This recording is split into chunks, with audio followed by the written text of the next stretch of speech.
নবী হাদিস শরীফের ভিতরে বলছে 3 ব্যক্তিকে আল্লাহ রাব্বুল আলামিন আগে জাহান্নামে দিবেন। কয় ব্যক্তি?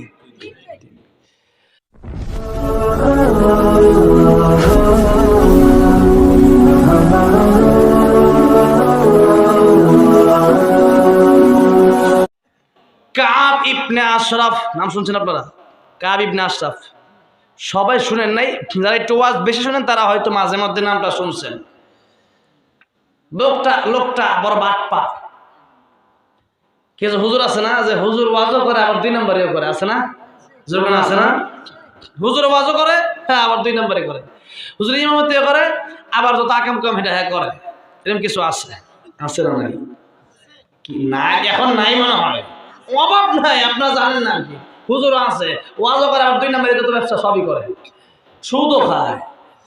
এইদিকে আল্লাহ কিয়ামতের ময়দানে ডাকবে। কি করবে? ডাকবে। নবী হাদিস শরীফের ভিতরে বলছে 3 ব্যক্তিকে আল্লাহ রাব্বুল আলামিন আগে জাহান্নামে দিবেন। কয় ব্যক্তি? আলেমকে আল্লাহ রাব্বুল আলামিন ডাক দিবেন, বলবেন আলেম রে, যা বলছিলা, লিমা তাকুলুনা মা লা তাফআলুন, তুমি আলেম হয়েছিলে কেন? আল্লাহ তাআলা তোমার জন্য আলেম হয়েছিলাম, দ্বীনের দাওয়াত দিয়েছিলাম, মানুষকে বুঝিয়েছিলাম, আল্লাহ কেরাত পড়েছিলাম, কোরআনে হাফেজ হয়েছিলাম তোমার জন্য, দ্বীনের জন্য। আল্লাহ ডেকে বলবেন, তুমি হাফেজ কারি মাওলানা দ্বীনের জন্য নাই, তুমি মানুষকে দেখানোর জন্য হাফেজ আলেম হয়েছিলে। হাফেজ আলেম মানুষকে দেখানোর জন্য হয়েছিল। সুতরাং আজকে কঠিন কিয়ামতের ময়দানে এই আলেম কোনো কাজে আসবে না। যাও, ও ফেরেশতা তাকে জাহান্নামে নিয়ে যাও। নাউজুবিল্লাহ বলে। দানবীরকে ডাকা হবে, দানবীর এদিকে আসো। দানবীরে যখন ডাকা হবে, কি করছিল? টাকা পয়সা দিয়েছিলাম। দানবীর বলবেন, আল্লাহ তাআলা সব দান করে দিয়েছি তোমার দ্বীনের জন্য, মাদ্রাসা মসজিদে। দান প্রকাশ্যে, নবী বলেন প্রকাশ্যেও করো, গোপনেও করো। প্রকাশ্যে দান করলে আপনার দেখা দেখে আরেকজন দিলে তার সবটাও আপনি পাবেন, সুবহানাল্লাহ। আর গোপনে এমন ভাবে করো যে গোপনে কেউ দেখলো না, কিন্তু একজন দেখলো, তিনি কি? আল্লাহ। আল্লাহ দেখলো। তো এখন আসেন, আল্লাহ নবী বলেন প্রকাশ্যেও তো গোপনে দাও, কিন্তু কিছু লোক আছে দেখানোর জন্য, মানুষকে দেখায় দেখায় দান করে। জোরে বলুন ঠিক না? শুধুমাত্র এইটাই তার উদ্দেশ্য যে এখানে তো টাকা দিয়ে দিলাম। আমি শাহজাদপুরে, এই সিরাজগঞ্জের কথাই বলতেছি, বাইরের কথা বলতেছি না। কোন জায়গার কথা বলতেছি? সিরাজগঞ্জের। আমার গত পরশুদিন সিরাজগঞ্জে এক জায়গায় মাহফিল ছিল। সিরাজগঞ্জে এবার সবচেয়ে বেশি মাহফিল, আলহামদুলিল্লাহ। আগামী জানুয়ারি মাসের 14 তারিখে আবার আসতেছি গোপালপুর মাদ্রাসায়, ওখানেও আমাকে দাওয়াত করা হয়েছে। ওনারা 2 বার আমার মসজিদে গেছে, আজকেও কমিটিরা আসছে। ওনারা কোথায়? হ্যাঁ, ওনারা আসছে আজকেও। তো ওখানেও আসবে ইনশাআল্লাহ। মানে সিরাজগঞ্জে আনুমানিক প্রায় 30 থেকে 40টা প্রোগ্রাম সিরাজগঞ্জে নিয়েছি। গতবার সবচেয়ে বেশি প্রোগ্রাম ছিল টাঙ্গাইলে, আর এবার সবচেয়ে বেশি প্রোগ্রাম সিরাজগঞ্জ। সব প্রোগ্রাম সিরাজগঞ্জ। 2 দিন পরে সিরাজগঞ্জে আসা লাগে। তো এখন সিরাজগঞ্জের কোনো এক থানার একজন মহিলা এমপি আছে, উনি দেখে আমার সাথে স্টেজে বসে দিচ্ছে। আমি কই আস্তাগফিরুল্লাহ, আমার স্টেজে আগামীতে, আমার স্টেজে ওই কয়েকদিন আগে অনেক মিডিয়ার লোকেরাও সেখানে ছিল, এক মিডিয়া সাইডাও দিছে। তো হুজুর লাগে মহিলা, এমপি হোক মন্ত্রী হোক, এই জন্য কি স্টেজে মহিলা যাওয়া লাগবে? জোরে কম। আমি সত্য বলতে ভয়, তাই না? সেদিনে আমি লিখছি, ফেসবুকে দিয়ে দিছি যে আগামীতে কোন মাহফিলে মহিলা আসলে সেই মাহফিলে আমি যাবো না, কোন কথাই বলবো না।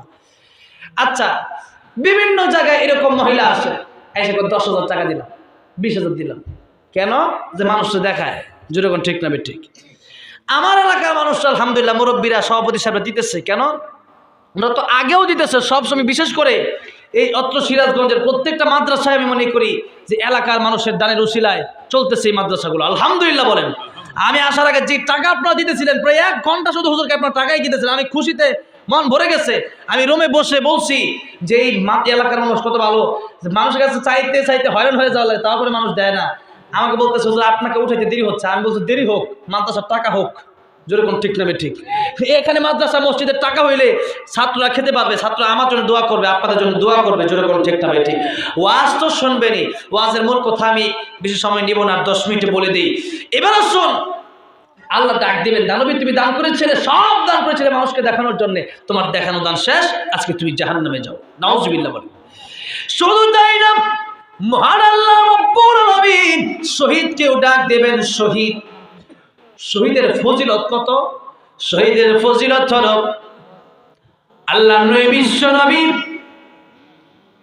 রাহমাতুল লিল আলামিন বলেন, ও সাহাবীরা, শহীদ যদি কোনো ব্যক্তি হয় তাহলে তার মৃত্যুর যন্ত্রণা হয় না। সুবহানাল্লাহ। কবরে গেলে কবরে আযাব হয় না। রাউযাতুম মির রিয়াজিল জান্নাহ, আল কবর রাউযাতুম মির রিয়াজিল জান্নাহ। কবরে যাইতে দেরি হয়, কবরটা জান্নাতের বাগান হইতে দেরি হয় না। কিয়ামতের কঠিন ময়দানে যারা শহীদ হবে তাদের হিসাব কিতাব নেওয়া হবে না, ডাইরেক্ট জান্নাতের ভিতরে পাঠিয়ে দেওয়া হবে। এই জন্য শহীদের তামান্না অন্তরে রাখা দরকার আছে না? দরকার আছে, কিন্তু এখন তো আমাদের নাই। এটা বললে অনেকে অনেক কথা, যেরকম ঠিক না ঠিক। এখন আসেন, এই শহীদকে আল্লাহ ডাকবেন, বলবেন তুমি কেন শহীদ হয়েছিলে? আল্লাহ তোমার দিনের জন্য। আল্লাহ বলবেন তুমি মিথ্যা বলছো, তুমি মিথ্যা বলছো, তুমি দিনের জন্য শহীদ হও নাই, তুমি তো শহীদ হয়েছে। তোমার মৃত্যুর পরে যেন মানুষ বলে তুমি শহীদ, সে লোকটা শহীদ হয়েছে রে দিনের জন্য। দুনিয়ার মানুষ তোমাকে শহীদ বলেছে বহুবার, দুনিয়ার ভিতরে শহীদ শেষ হয়ে গেছে তোমার। আজকের কঠিন কিয়ামতের ময়দানে তুমি শহীদ হয়ে জান্নাতে যেতে পারলে না। চিন্তা করেন, এই অবস্থা যেদিন হবে সেদিন কি হবে। এই কথাগুলো যখন বলি তখন তো আমাদের আরো বেশি কষ্ট লাগে। আলেমদের আল্লাহ রাব্বুল আলামিন জাহান্নামে দেবে। এই জন্যে আলেমদের সাবধান হতে হবে। আলেম হইলেই যে গুনাহ করব এরকমটা বিষয় নয়। হুজুর এই জন্যে একটু তওবা করে মাফ করে নিব, এরকমটা চিন্তা করলে হবে না। কারণ আপনার ফামান ইয়ামাল মিসকাল যাররাতিন খায়রান ইয়ারা ওয়া মান ইয়ামাল মিসকাল যাররাতিন শাররান ইয়ারা। অল্প অনুপরিমাণ ভালো করলে এটাও কিয়ামতের ময়দানে আপনি দেখতে পারবেন, অনুপরিমাণ খারাপ করলে এটাও আপনি কিয়ামতের ময়দানে দেখতে পারবেন। এটা সব ভিডিও করা হচ্ছে, সব ভিডিও করা হচ্ছে। কিরামান কাতিবিন ইয়ালামুনা মা তাফআলুন। তো কাব ইবনে আশরাফ এই লোকটা ছিল এমন, মানে ভালো কাজও করতো, আবার দুই নাম্বারই কাজের ভিতরে লিপ্ত ছিল। সে আসছে মদিনা থেকে মক্কায় আসছে। মক্কায় আসার পরে তখন মক্কার ভিতরে 360টা মূর্তি। কয়টা? 360টা মূর্তি। মক্কার লোকেরা, সেখানে মানুষ বিদেশ থেকে বিভিন্ন জায়গা থেকে মানুষ তওয়াফ করতে আসে, তখন তাদেরকে খাওয়ায়, তাদেরকে পানি পান করায়, মেহমানদারি করায়। কাব ইবনে আশরাফ হচ্ছে তাওরাতের আলেম। কিসের আলেম? তাওরাতের আলেম। কাব ইবনে আশরাফ ভালো করেই জানে তিনি যে বিশ্ব নবী। কাব ইবনে আশরাফকে জিজ্ঞাসা করলো কুরাইশের লোকেরা, মক্কার লোকেরা জিজ্ঞাসা করে, মুহাম্মদ বেশি ভালো না আমরা বেশি ভালো? আমরা তো তাদেরকে মেহমানদারি করি, নাস্তা দেই, খাবার দেই, মুহাম্মদকে দিতে দেই না। আর সে দাবি করে সে নাকি নবী, সে নাকি পয়গম্বর, সে পয়গম্বর হিসাবে বেশি ভালো না আমরা বেশি ভালো? কাব ইবনে আশরাফ চিন্তা করলো, তাওরাতের পৃষ্ঠা উল্টাইলেই খালি নবী মুহাম্মদ রাসূলুল্লাহর নাম, কোন সুবহানাল্লাহ। পৃষ্ঠা উল্টাইলেই নবীর নাম। এখন সব জানে, এরপরেও বলে না, যেরকম ঠিক না বেঠিক। কি হবে? আলিম হয়ে ইমাম সেজে সমাজেতে, পারো যদি সত্য কথা উচ্চ সুরে না বলিতে, চাকরির ভয় করো যদি ছেড়ে দাও ওই না গদি। যেরকম ঠিক না বেঠিক। তাহলে এই চাকরি করার দরকার নাই, বয়ানে বসতে হলে হক কথা বলতে হবে, কোরআন থেকে কথা বলতে হবে, সুন্নাহ থেকে কথা বলবে, কথা বলে ঠিক না বেঠিক। এখন কাব বিন আশরাফ চিন্তা করে, যদি আমি আল্লাহর নবীর কথা বলে দিই, তাওরাতের পৃষ্ঠায় পৃষ্ঠায় আল্লাহর নবীর নাম লেখা আছে, আল্লাহর নবী বিশ্ব নবী, তিনি, এটা তো সত্য কথা। আমি যদি বলি আল্লাহর নবী সত্য, আল্লাহর নবী হক, আল্লাহর নবী তোমাদের চেয়ে উত্তম, শুধু তোমাদের চেয়ে উত্তম নয়, আল্লাহর নবী বিশ্ব নবী সৃষ্টির শ্রেষ্ঠ, আল্লাহর পরে যার সম্মান, মহান আল্লাহ রাব্বুল আলামিন যাকে এত সম্মান দান করেছেন, তিনি চাইতে শ্রেষ্ঠ সৃষ্টির ভিতরে আর কেউ হতে পারে না। সুতরাং আল্লাহর নবীতে শ্রেষ্ঠ এটা বলে না, কারণ কাব ইবনে আশরাফ যদি বলে নবী শ্রেষ্ঠ, তাহলে তার সিনির ভিতরে পিঁপড়া ধরবে, তার সিনিতে কি ধরবে? পিঁপড়া ধরবে।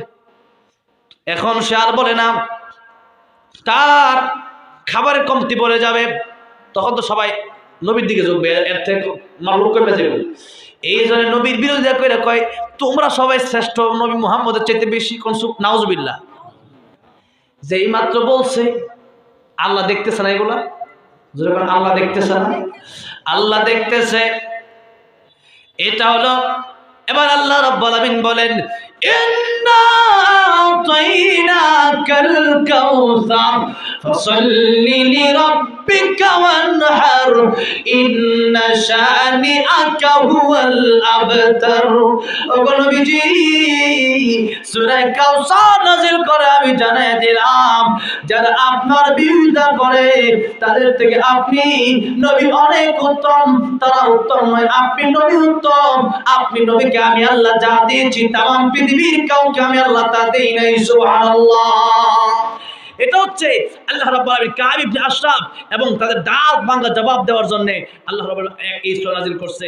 শানে নজুল বলতে বলতে সময় শেষ।